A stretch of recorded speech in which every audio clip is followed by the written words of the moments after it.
एक क्वेश्चन दिया CSR में 2025 के अंदर आया है। Following the statement are made regarding tail effector that play an important role during the bacterial pathogen in plants. ठीक है, तो इसमें क्या बताया है, करेक्ट स्टेटमेंट बताना। देखो करेक्ट स्टेटमेंट है ना, ये 4 स्टेटमेंट दिए। ठीक है, पहला they are bacterial protein that are translocated in the host plant cell using the types for secretion system. तो यहाँ सिक्रेशन 4 नहीं होता, 3 सिक्रेशन सिस्टम होता है। ठीक है, तो इसलिए ये कैंसिल हो जाएगा। ठीक है, फर्स्ट का कैंसिल होगा, तो देखो फर्स्ट कैंसिल होगा ए और एक तो कैंसिल होगा, ये बच गए 2। ठीक है, इसमें से देखते हैं कौन सा है।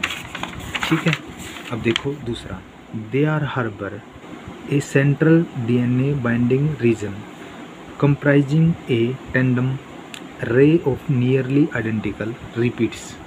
तो ये करेक्ट स्टेटमेंट है, बी क्या करेक्ट स्टेटमेंट है। ठीक है, तीसरा they can act as a both virulence factor as well as a virulent factor, that is correct statement. ठीक है, they are only restricted to membrane of the Xanthomum species that inject, ये incorrect statement है। तो B और सी इसका correct answer आ जाएगा। ठीक है, तो अब देखते हैं कैसे होगा। तो बी और सी, तो सेकंड इसका ऑप्शन करेक्ट आ जाएगा। ठीक, डी इसका रॉन्ग स्टेटमेंट है। ठीक है, तो अब क्या कह रहा है इसके अंदर, एक ये इम्पोर्टेंट है, TAL effector highly adaptable pathobacteria via virulence factor reading engage engineer DNA targeting protein. ठीक है, पढ़ लियो आप। ठीक है, अब मैं सीधा इस पे आता हूँ। ठीक है, क्या क्या होता है, अब क्या कह रहा है टेल्सन और टेल इफेक्टर के बारे में, transcription activity like effector nucleus. ठीक है, अब क्या कह रहा है इसके अंदर, जो राइस होती है, राइस की हमने देखा लीफ के अंदर छोटे छोटे येलो स्पॉट्स होते हैं। ठीक है, तो अब क्या होता है, ये येलो स्पॉट होते हैं, उन कौन काज करता है, एक बैक्टीरिया होता है जो ज़ैंथोमोनास ओरेंजा काज करता है। ठीक है, अब ये कैसे इंटर करता है लीफ के अंदर, ये क्या है, लीफ के अंदर जो लीफ की सेल के अंदर जो स्टोमेटा होते हैं ना, उसके थ्रू इंटर करता है, और इंटर करने के बाद वो क्या है, सीधा क्या है, न्यूक्लियस के अंदर चला जाता है। ठीक है, सेल के न्यूक्लियस के अंदर चला जाता है। अब जैसे ही स्टोमेटा के अंदर इंटर किया बैक्टीरिया, ये एक सिक्रेशन करता है, कुछ फ्यू प्रोटीन सिक्रेशन करता है। ठीक है, वो उसी को बोलते हैं टाल इफेक्टर बोलते हैं। ठीक है, और ये सिक्रेशन कौन सा होता है, ये 3-4 नहीं होता, ये 3 सिस्टम होता है ये। ठीक है, टाइप्स 3 सिक्रेशन सिस्टम सिक्रेट करता है। ठीक है, ये रहा। ठीक है, होस्ट प्लांट की यूजिंग बाई टाइप 3 नहीं है, 3 करता है, 4 नहीं करता है। ठीक है, तो ये बता रहा है इसके अंदर। ठीक है, अब जैसे ही न्यूक्लियस के अंदर इंटर किया जो ये बैक्टीरिया था, ठीक है, टाल इफेक्टर था, जैसे इंटर किया, वहाँ 2 प्रकार के जीन होते हैं, एक तो एस जीन होता है, एक आर जीन होता है। एस जीन क्या कहते हैं, ससेप्टिबिलिटी बोलते हैं, जिसके अंदर बैक्टीरिया इसके साथ टेल इफेक्टर बाइंड करने के बाद तो क्या है, बैक्टीरिया का ग्रोथ करने लगता है ऑटोमेटिक। ठीक है, हेल्पफुल है, उसकी ग्रोथ के लिए हेल्पफुल है। ठीक है, और दूसरा क्या है, आर है, जो रेजिस्टेंस प्रोवाइड करता है, यानी कि बैक्टीरिया के अगेंस्ट काम करता है। ठीक है, तो इसका मतलब क्या है, ए विरुलेंट वही तो था, ये वाला ए विरुलेंट, ये रहा virulent, A virulent host on gene activate करता है, ये रहा विरुलेंट बैक्टीरिया और ए विरुलेंट फैक्टर, तो यही तो है। तो आर क्या है, विरुलेंट हो गया, एस क्या है, विरुलेंट हो गया, ए क्या है, ए विरुलेंट हो गया। तो रेजिस्टेंस वाला और ससेप्टिबिलिटी, यानी एक तो क्या हेल्पफुल है ग्रोथ के लिए, और दूसरा क्या है, उसको रोक रहा है। ठीक है, तो यही बात है। ठीक है, अब क्या कर रहा है, अब ये क्या करेगा, इसके साथ आर के साथ तो बाइंड नहीं करेगा, टेल्सन इफेक्टर किसके साथ करता है, आर एस के साथ बाइंड करा, ससेप्टिबिलिटी, एस को ससेप्टिबिलिटी बोलते हैं। ठीक है, तो इसके साथ बाइंड करेगा, तो जीन के साथ तो बैक्टीरिया क्या जैसे ही ग्रोथ होने लगेगी। ठीक है, अब यहाँ क्या करता है, जब तक जो टाल इफेक्टर सर्च करता रहेगा एस के अंदर, जब तक उसकी स्पेसिफिक साइट नहीं मिलती, बाइंडिंग स्पेसिफिक साइट नहीं मिलती यहाँ। ठीक है, ये रहा TAL effector gene specific site gene only the S gene के अंदर बाइंड के अंदर है, डू नॉट आर के अंदर, आर के साथ नहीं करता, ओनली एस के साथ बाइंड करता है, ठीक है।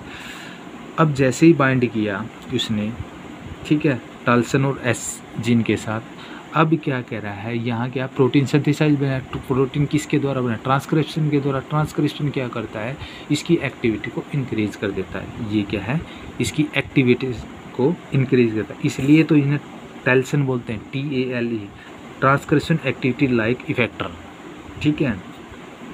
तो ये क्या है, यहाँ क्वेश्चन बन सकता है, जब TAL effector gene S gene के साथ बाइंड करता है तो एक्टिविटी इंक्रीज करता है, किसकी, ट्रांसक्रिप्शन की एक्टिविटी को इंक्रीज कर देता है, ठीक है, ताकि और बनना स्टार्ट करते हैं, ठीक है, प्रोटीन सिंथेसाइज और बनेंगी, ठीक है।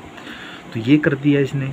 अब क्या कर रहा है, इसकी स्ट्रक्चर देखते थे, टेल इफेक्टर स्ट्रक्चर कैसी होती है, इफेक्टर की कैसे स्ट्रक्चर होती है, ये होती है ऐसी, ठीक है।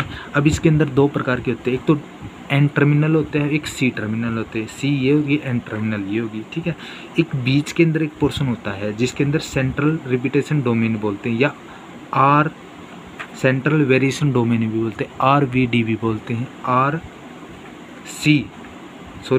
CVD भी बोलते हैं, या RVD भी बोलते हैं, ठीक है। तो सेंट्रल रिपीटेशन डोमेन होता है ये, ठीक है। अब ये क्या कहता है, टाल्सन के अंदर एसिडिक डोमेन होता है, और ये एसिडिक डोमेन के कारण ही ट्रांसक्रिप्शन एक्टिविटी इंक्रीज होती है, ठीक है। तो ये बात होगी इसके अंदर। अब उसके अंदर और क्या कह रहा है, ये सेंट्रल रिपीटेशन जो बीच वाला था पोर्शन, सेंट्रल रिपीटेशन डोमेन था, वो क्या है, उसके अंदर बहुत सारे क्या है अमीनो एसिड होते हैं। कितने होते हैं, वह 34 अमीनो एसिड पाए गए इसके अंदर, ठीक है। तो अब ये अमीनो एसिड के बार बार रिपीट हो रहे हैं, सेम सीक्वेंस के अंदर रिपीट हो रहे हैं। अब कैसे हैं, इसके अंदर 34 अमीनो एसिड थे, 23 तो क्या है, 23 ऑफ क्या है, वो रिपीट कर रहे बार बार वही, ठीक है। जिसके अंदर बाकी रिमेन्स रह गए वो रिपीट नहीं कर रहे, ठीक है। अब देखो 34 के अंदर क्या 34 थे, अगेन रिपीट करें, 34 थे। अब 13 और 12 और 13 बज गए, ये सॉरी भाई 23 नहीं है, ये 32 है, ये गलत है, ठीक है, 32 है। 32 अमीनो एसिड क्या है, सेम सीक्वेंस के अंदर रिपीट होते रहते हैं, ठीक है। 12 और 13 क्या है, चेंज होते रहते हैं, ठीक है, उनकी सीक्वेंस क्या चेंज होती रहती है, ठीक है।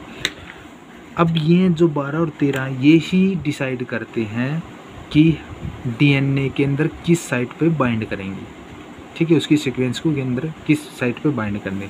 जैसे सपोज करो उसके अंदर DNA के HD है या NI है, जो HD है साइटोसिन को के साथ बाइंड करता है, और NI क्या है, एडेनिन के साथ बाइंड करता है, ठीक है। अब मैं दिखाऊंगा थोड़ा, ये रहा देखो, ये सेंट्रल रिपीटेशन डोमेन था, ये क्या है, अमीनो एसिड का सीक्वेंस है, ये 34 अमीनो एसिड और 12 13 ये रहा बीच में है ना, 12 और 13 ये यही है, ये डिसाइड करते हैं कि DNA के सीक्वेंस चेंज होगी या कहाँ बाइंडिंग होगी कहाँ नहीं होगी, ठीक है, ये डिसाइड करते हैं। जैसे रिपीट टाइप्स होके NI का A adenine specificity of DNA, ठीक है, HD cytosine, NGT thymine, IGT NKG NNGA NSACGT ये होते हैं, ठीक है। ये दो ही अमीनो एसिड क्या डिसाइड करते हैं कि टाल्सन इफेक्टर जीन कहाँ जाके बाइंड करेगा, ठीक है। तो ये हो गया। अब टाल इफेक्टर जीन के साथ किसके साथ बाइंड करता है, एक न्यूक्लियस के अंदर न्यूक्लियस एंजाइम होता है उसके साथ बाइंड करता है, और न्यूक्लियस के साथ बाइंड करने के बाद एक टाल्सन बना देता है, ये रहा transcription activator like effector domain nucleus, ठीक है। अब क्या कहता है, एक साइड से टाल्सन आ रहा है, दूसरी साइड से एंजाइम आ रहा है, ठीक है, वो बाइंडिंग साइड है, दूसरी साइड का कटिंग साइड है, ये रहा, ठीक है। अब यहाँ क्या है, कुछ जैसे कोई एंजाइम को इंजेक्ट करना है, ठीक है, तो इंजेक्ट करना तो ये कट कर देगा, डबल स्टैंडर्ड ब्रेक बना देगा, डबल स्टैंडर्ड बना देगा। तो यहाँ हम इंजेक्ट कर सकते हैं कोई एंजाइम, जैसे कोई एंजाइम है जिसका काम लेना हमने जिससे, या उसकी एक्टिविटी को इंक्रीज करना है कोई उस एंजाइम से, जो फंक्शनल है, ठीक है, उसको ऐड करेंगे तो ऐड एंजाइम को क्या बोलते हैं, नॉक इन बोलते हैं। यदि कोई एंजाइम नॉन फंक्शनल है, ठीक है, तो उसको कट करके रिमूव कर देंगे तो नॉक आउट बोलते हैं।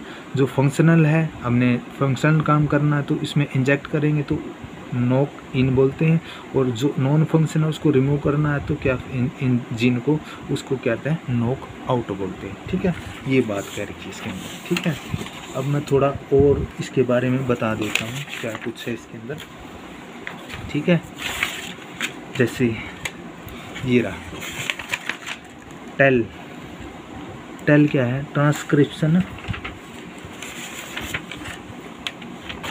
ये रहा थोड़ा मोटा ही TAL transcription activity like factor gene होते हैं, डिस्कवरी के जेंथोमोनास के अंदर होती है, ठीक है। Injected from the plant cell के अंदर वाया टाइप्स 3, देखिए ये आ गया ना टाइप्स 3 सिक्रेशन सिस्टम, नहीं कि 4, उसके अंदर 4 देखें। Binding promoter sequence gene which are facilitate bacterial injected, ठीक है। अब क्या करा है, specific binding site DNA based on a 34 amino acid repeated motif, यानी कि रिपीट होते रहते वही, ठीक है।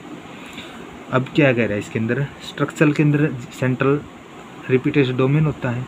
नंबर ऑफ रिपीटेशन क्या है, 1 से 2 है, 1 से 2 बताना, 13 या 12 या 13 होते हैं, और 34 थे या तो क्या 32 रह जाइए, तो वह क्या है रिपीट होते रहते। ईच रिपीटेशन कंसिस्ट होती 34 residual typical sequence, repeat sequence, ये अमीनो एसिड रिपीटेशन है। Short repetition as carboxyl terminal end बोलते हैं। हाइपर वेरिएबल रेजिस्टेंस और पोजीशन 12 और 13 पर, ये क्या 12-13 वेरिएबल है, वह क्या रिपीट होते रहते हैं, रिपीट वेरिएबल डोमेन बोलते हैं। RBD बोला था ना मैंने, वही है ये, ठीक है। 2 स्ट्रक्चर हैं, अल्फा हेलिक्स और शॉर्ट RBD, ठीक है। इसके अंदर और ऐसा कुछ नहीं दे रखा, ठीक है। टिपिकल स्ट्रक्चर क्या है, 34 अमीनो एसिड है, क्या है डोमेन रिपीटेशन, वही बता रखा बार में, ये भी टिपिकल ये दे रखे amino acid. Aspartic acid N बोलते, सिंबल है। हिस्टिडीन H है, ग्लाइसिन G है, आइसोल्यूसिन I है, एस्पेरेटिक एसिड D है, ठीक है। तो ये है, this is code has been